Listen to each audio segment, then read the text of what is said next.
Hey ladies and gentlemen, welcome back to the channel. As always, it is Nick here, back with your daily crypto content, and today we are going to be talking about Ripple XRP. And guys, you seriously won't believe this, like half of the things that are coming out right now in terms of politics in the market are absolutely ridiculous. It's actually a clear tell sign that they did target XRP for a reason, and we're going to talk about that later in this video.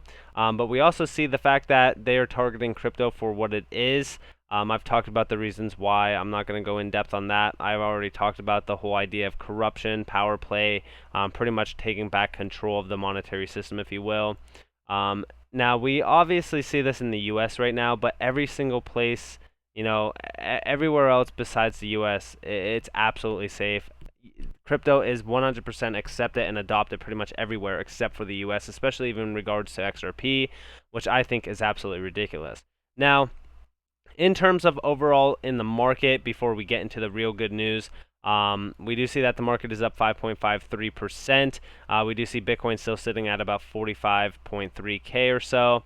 It did hit about 46.8K today, almost crept up to 47K. We do see most altcoins, for an example, Ethereum severely outperforming Bitcoin, up 26% on the 7-day, up almost 6.2%. XRP is still sitting at about almost 13% up on the 7-day, up about almost 3%. Most altcoins, like for an example, Uniswap, are up almost 40% on the 7-day, which is incredible. We do see ICP up 88%.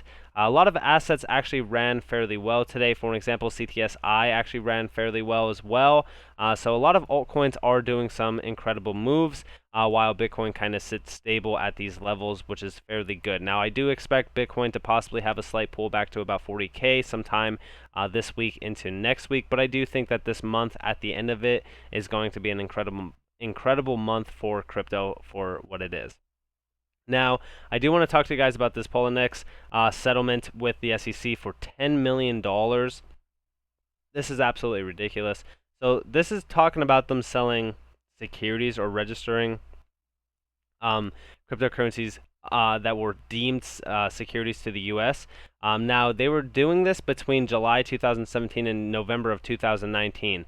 Now, again, they didn't register as a securities broker or anything like that. They were in violation of Section 5 of the Exchange Act. And we do see here, Poloniex chose increased profits over compliance with the federal securities laws by including digital asset securities on its unregistered exchange. Poloniex attempted to circumvent the SEC's regulatory regime, which applies to any marketplace for bringing together buyers and sellers of securities, regardless of the applied technology. Now, we do see here that they elected to neither admit nor deny any wrongdoing, but will pay a fine of $10.3 million while agreeing to a cease and desist order. Poloniex will pay $8.48 million of the total fine in disgorgement, as well as the $1.5 million civil penalty, in addition to over $403,000 in prejudgment interest. And isn't this funny, right?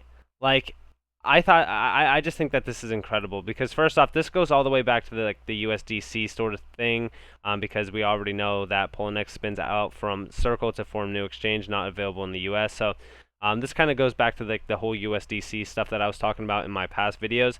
But the funny thing about this is they came to this agreement very quick, obviously.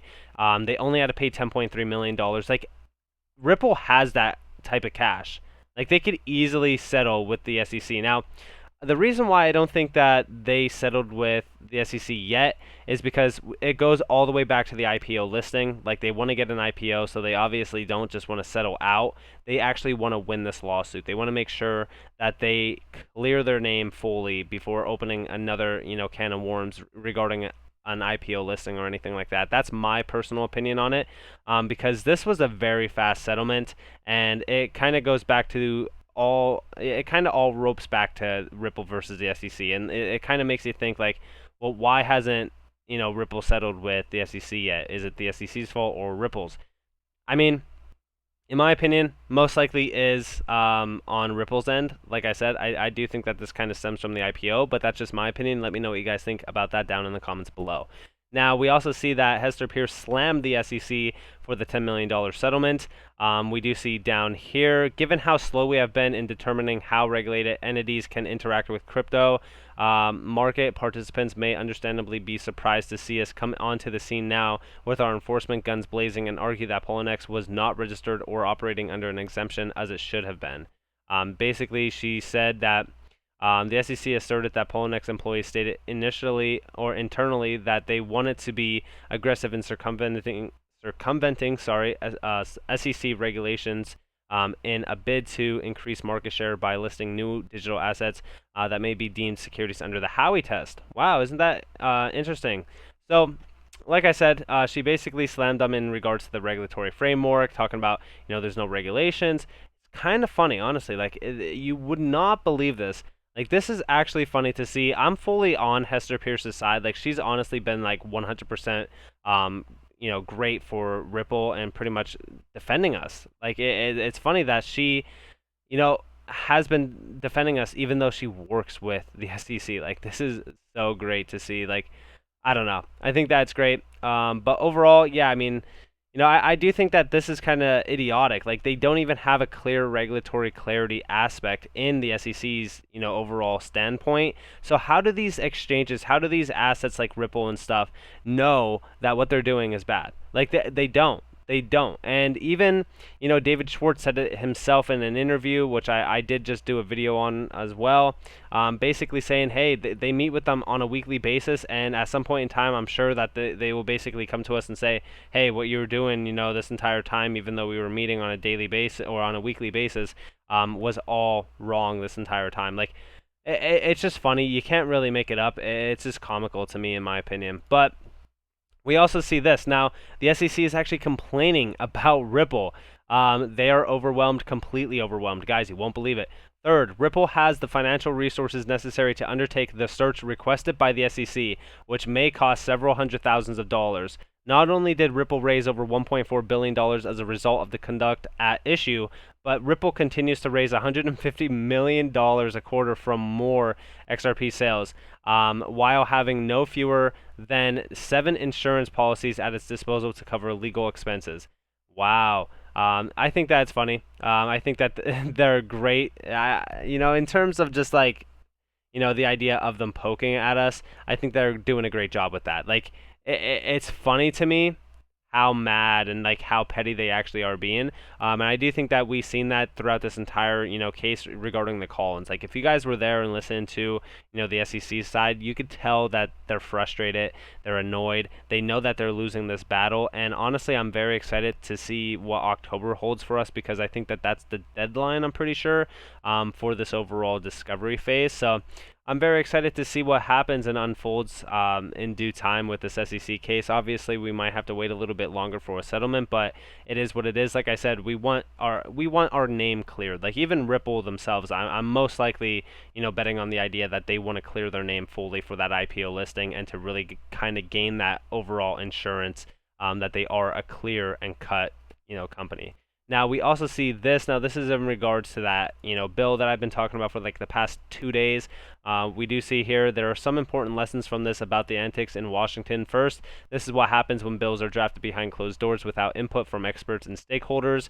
This is why we started Financial Caucus, to educate those who are going to make decisions that affect this industry. If we keep pressing forward without understanding the implications of our actions, we're going to fall further and further behind China in financial innovation. 100% agree. We must prepare now for the next time we go up against the anti-innovation crowd. We must engage early, build coalitions, shed light on the actors who are working to stifle innovation and maintain the status quo.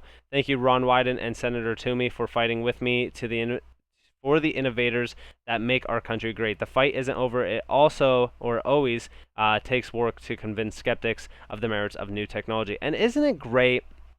Like, this kind of goes hand in hand with the idea that people thought that like crypto was just like nothing. Like, they thought that crypto was never going to be a thing, and now it's literally in pretty much every single mouth of, these higher ups in the U.S. Senate and the U.S. Congress and stuff like that. Like, I just think it's funny that we're seeing the true idea of, crypto really kind of getting that serious standpoint that it deserves. Like, honestly, I do think that a lot of these cryptos, like there's 11,206 cryptos overall, like a lot of those are going to disappear once regulatory clarity comes into this space. And the ones that are actually going to be left, and I do think that XRP is definitely going to be one of those, I do think that, we'll actually truly see the true potential of crypto being unlocked. Obviously, yeah, it's going to be governed by, governments and stuff like that with regulatory clarity, but it's still going to add a lot of value. Like if you're holding XRP at that time, like trust me, you're not even going to have to worry about money like at that point, because I do think that it's going to hold a significant amount of cash flow or value that is going to be absolutely incredible to see. Now, I do just want to say this goes back to 11 hours ago when we were talking about this. Now, basically what she's talking about is we expect the amendment to be offered for unanimous consent on the Senate floor around 3:30 p.m. Here are the stakes. If just one senator objects, the amendment will fail. Isn't that funny?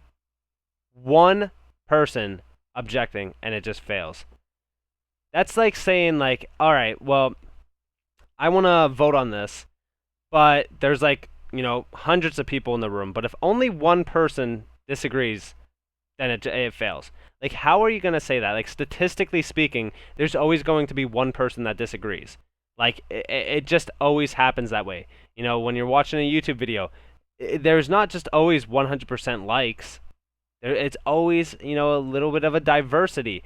So how is this fair at all? Like, this is clearly picking winners. It should never be this way. I think that this is absolutely terrible to, even think about and look at. I just think that that is crazy to me. Let me know what you guys think about that down in the comments below. But realistically, I just want to see Ripple clear their name.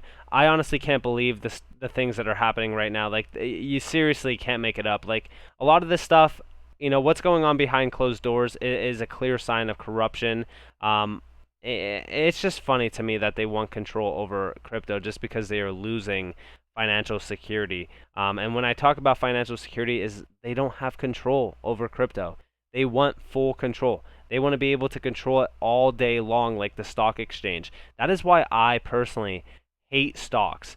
I mean, listen, I'm in a ton of cannabis stocks. I do like cannabis stocks because it is truly going to be a big named thing in the future. It's already kind of getting built to that point. But for me personally, I do think that, like, it's so governed. Like, even Robinhood is a pure example of that. Like, people weren't able to sell their Dogecoin. They weren't able to sell this, that, because, they want to control it. They don't want you making money. Look at the GameStop stuff. So, I don't know.